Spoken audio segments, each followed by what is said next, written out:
Assalamualaikum warahmatullahi wabarakatuh. Selamat pagi anak-anak. Bagaimana kabar kalian hari ini? Alhamdulillah semuanya dalam keadaan sehat walafiat. Baiklah, sebelum memulai pembelajaran hari ini, marilah kita berdoa bersama-sama. Bismillahirrohmanirrohim. Jadi ibu mau tanya, kemarin kita belajar apa? Kemarin kita belajar tentang indahnya kebersamaan, subtema 1, keberagaman budaya bangsaku. Jadi hari ini kita akan melanjutkan pembelajaran tersebut. Sebelum memulai pembelajaran, ibu mau tanya nih, siapa yang masih ingat tentang gagasan pokok dan gagasan pendukung? Jika tidak ada yang ingat, ibu akan menjelaskan gagasan pendukung dan gagasan pokok. Gagasan pokok adalah ide utama atau ide pokok pada setiap paragraf. Sedangkan gagasan pendukung adalah kalimat penjelas pada ide pokok atau ide utama. Nah, baiklah, sekarang ibu akan membacakan paragraf tentang Tari Kipas Pakarena. Dengarkan ibu baik-baik, kemudian cari gagasan pendukung dan gagasan pokoknya. Baiklah, ibu akan membacakan. Tari Kipas Pakarena. Tari Kipas Pakarena merupakan kesenian tari yang berasal dari Goa, Sulawesi Selatan. Tarian ini sudah menjadi tradisi di kalangan masyarakat Goa yang merupakan bekas kerajaan Goa. Kisahnya berawal dari perpisahan antara penghuni Botinglangi, negeri Kayangan, dan penghuni Lino Bumi pada zaman dahulu. Konon, sebelum berpisah, penghuni Botinglangi sempat mengajarkan kepada penghuni Lino cara menjalani hidup, seperti bercocok tanam, beternak, dan berburu. Cerita itu diabadikan dalam gerakan tarian. Makna gerakan Tari Kipas Pakarena seperti gerakan berputar searah jarum jam, melambangkan siklus hidup manusia. Gerakan naik turun mencerminkan roda kehidupan kadang berada di bawah dan kadang berada di atas. Cara menari yang lembut mencerminkan karakter perempuan Goa yang sopan, setia, patuh, dan hormat. Secara keseluruhan, gerakan tarian ini mengungkapkan rasa syukur. Itu tadi cerita Tari Kipas Pakarena. Baiklah, ibu akan menjelaskan yang mana gagasan pokok dan gagasan pendukungnya. Pada paragraf pertama, Tari Kipas Pakarena merupakan kesenian dari tari yang berasal dari Goa, Sulawesi Selatan. Tarian ini sudah menjadi tradisi di kalangan masyarakat Goa yang merupakan bekas kerajaan Goa. Gagasan pokok tadi ialah ide utama atau ide pokok pada setiap paragraf. Pada paragraf pertama, ide pokok berada di awal paragraf, karena pada kalimat selanjutnya itu hanyalah menjelaskan pada ide utama. Jadi, ide pokok pada paragraf pertama terletak di awal. Kembali kita ingat lagi, ide pokok atau gagasan pokok itu hanya satu dan bisa berada di awal, di tengah, dan di akhir. Kita lanjut ke paragraf kedua. Kisahnya berawal dari perpisahan antara penghuni Botinglangi, negeri Kayangan, dan penghuni Lino Bumi pada zaman dahulu. Konon, sebelum berpisah, penghuni Botinglangi sempat mengajarkan kepada penghuni Lino cara menjalani hidup, seperti bercocok tanam, beternak, dan berburu. Kita lihat pada paragraf kedua, ide pokok terletak juga di awal, karena pada kalimat selanjutnya itu menjelaskan ke kalimat di paragraf awal. Jadi, ide pokok pada paragraf 2 terletak di awal paragraf. Kita lanjut ke paragraf ketiga. Cerita itu diabadikan dalam gerakan tarian. Makna gerakan tari kipas pakarena seperti gerakan berputar searah jarum jam, melambangkan siklus hidup manusia. Gerakan naik turun mencerminkan roda kehidupan yang kadang berada di bawah dan kadang berada di atas. Cara menari yang lembut mencerminkan karakter perempuan Goa yang sopan, setia, patuh, dan hormat. Secara keseluruhan, gerakan tari ini mengungkapkan rasa syukur.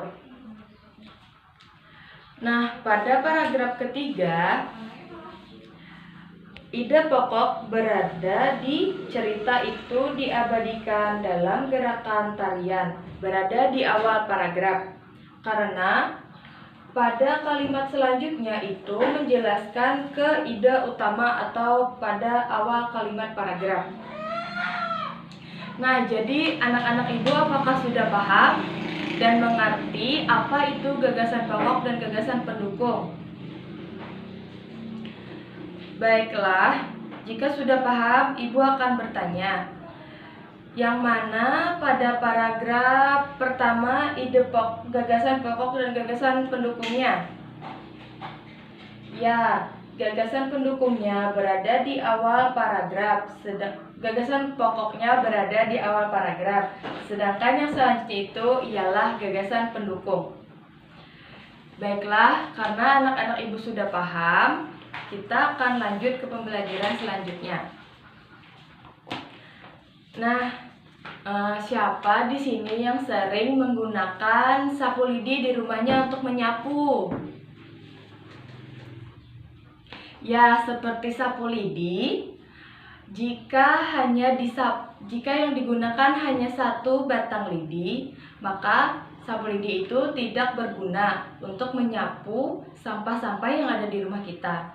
Jadi, kita harus menggabungkan dan mengikatnya menjadi sebuah sapu yang kuat agar bisa bersatu menyapu sampah-sampah.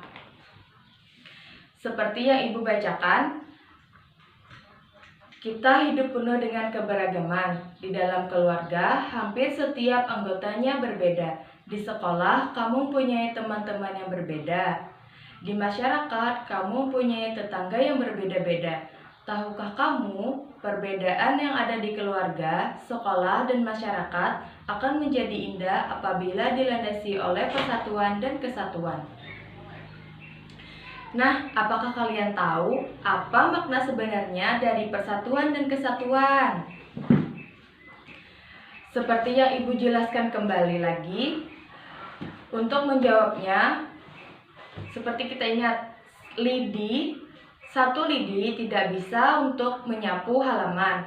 Jika banyak lidi dan digabungkan dan diikat menjadi satu, maka sapu lidi bisa menyapu. Seperti itu juga persatuan dan kesatuan. Kita bersatu dalam persatuan akan bisa menghadapi semuanya.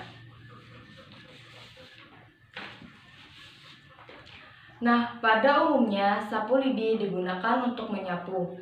Bisakah sebatang lidi digunakan untuk menyapu? Tentu saja tidak.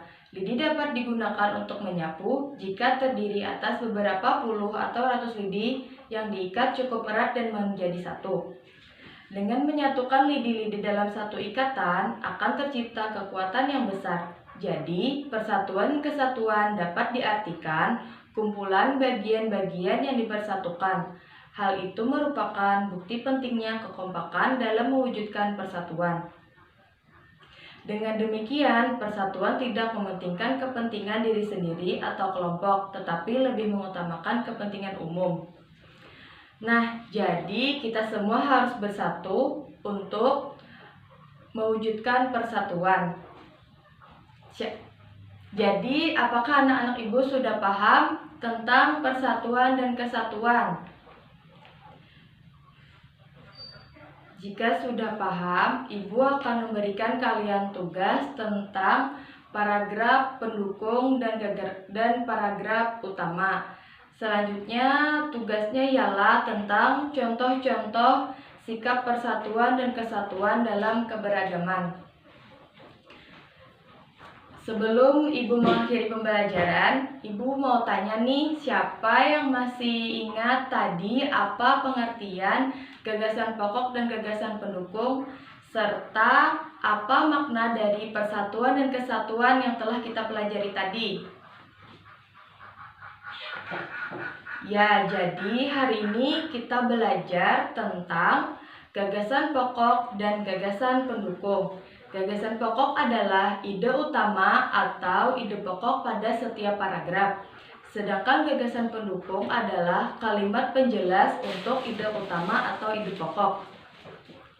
Sedangkan makna persatuan dan kesatuan itu bagaikan lidi, bagaikan sapu lidi. Jika kita tidak bersatu, maka kita tidak akan kompak dan tidak dapat mewujudkan keinginan yang kita inginkan. Jika kita bersatu dan kita kompak dalam satu kesatuan, maka kita akan bisa mewujudkan keinginan tersebut. Jadi, persatuan kesatuan dapat dikumpulkan bagian-bagian yang dipersatukan. Hal itu merupakan bukti pentingnya kekompakan dalam mewujudkan persatuan. Nah, jika sudah paham, Ibu akan mengakhiri pembelajaran kita hari ini. Jangan lupa kerjakan tugas yang Ibu berikan dan dikumpul minggu depan akan kita periksa bersama-sama. Sebelum mengakhiri pembelajaran hari ini, marilah kita berdoa bersama-sama. Bismillahirrohmanirrohim. Salah hilap mohon maaf. Assalamualaikum warahmatullahi wabarakatuh.